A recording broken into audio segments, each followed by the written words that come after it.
at 91st in Darlington area. And I would love to walk to the library, and I have, but I have stayed on the grass close to the neighborhood walls, Right. and then it's, it's like this, and I don't feel safe walking my grandchildren over there. Mm-hmm. So we've got these libraries, but a lot of them don't even have sidewalks to get to them.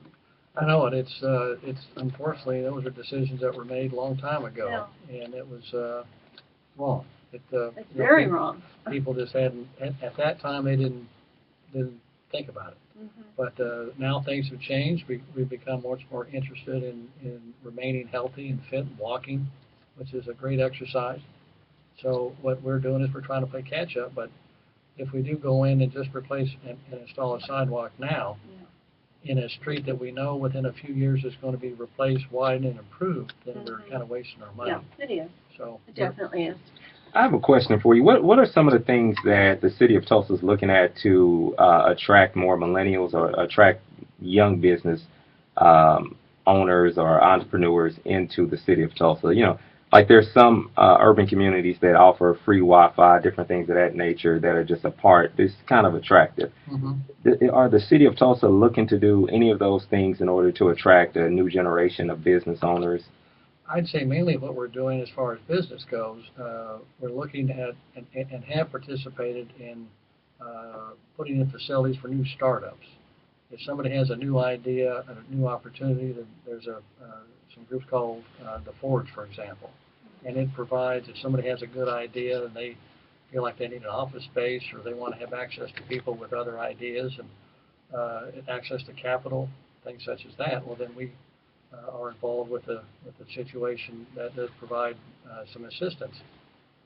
The George Kaiser Family Foundation is doing a great job of providing a lot of opportunity for that as well, and they and other foundations are right now in the Brady area are putting together a facility in a old building that's being transformed now into loft apartments and offices below, where people with good ideas of new business opportunities, they are both given a place to live, but also a place to hang their hat business-wise, to come up with ideas and talk about with other groups and just have a good place to start something. How was the planning of the, and I might have the terminology wrong here, but the city's, I believe it's called Brownsfields, the different spots where, like the old Morton's building, Right. How is it coming along with developing those locations? The brownfields projects had been pretty well ignored, unfortunately, until I became mayor. And I became very aware of the capability that they provide through the EPA.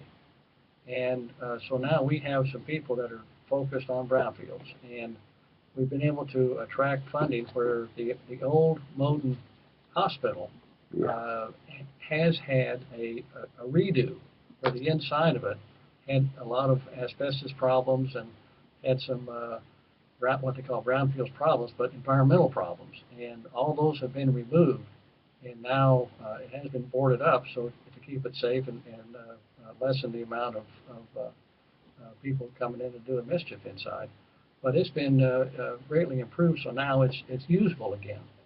And we've had a company that a gentleman owns named Michael Smith, and there's an article in the paper this morning. Yeah, I read that. Yeah. That's a big deal. Well, because the Brownfields program, it takes away the need for him or anybody else to fix it from an environmental standpoint. Because the EPA has, once they know that an area has some problems, some environmental problems, whatever they might be, then you're not able to fix it up until you remediate the environmental problems. We have an area near on the east side of Greenwood, up in the hill, called Evans Fin Tube. And it's about a 20, 30 acre site that the city of Tulsa owns. And we